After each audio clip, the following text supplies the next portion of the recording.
Okay, this is Unit 3, Concept 2 of Child Growth and Development, and we are looking at why are about 40% of neural connections made lost?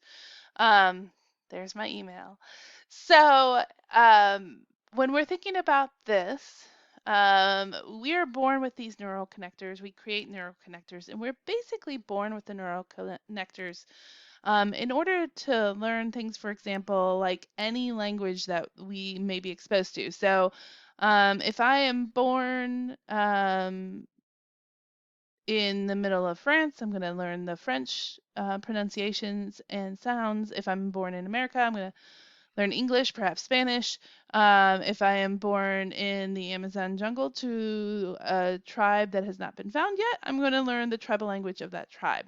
So every baby born is born with the neural connectors needed to learn any language possible. But what our brain does, and it's quite amazing, is it actually will lose the neural connections that we don't use. And so even early neural connections that we make that aren't getting used will get either forgotten and lost and redirected to something more vital for our current needs. Um, or will at least be lessened, and so we might have to regain some of that skill. We talked about development being multi-directional, so we can go. Our brain can decide, hey, I don't need these connections that I made on how to play um, Othello when I was a child. That's a game I played when I was a child.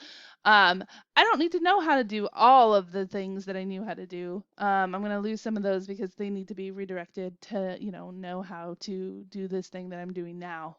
And so we will actually lose some of the for about 40% of our neural connections because our brain will decide that they are no longer necessary. They are not needed for what we are currently experiencing and in the environment that we need. I think it's pretty cool. Now, we say we lose them because we lose the ability that they contain, but they will redirect to other tasks and things like that. Okay, hope that helps.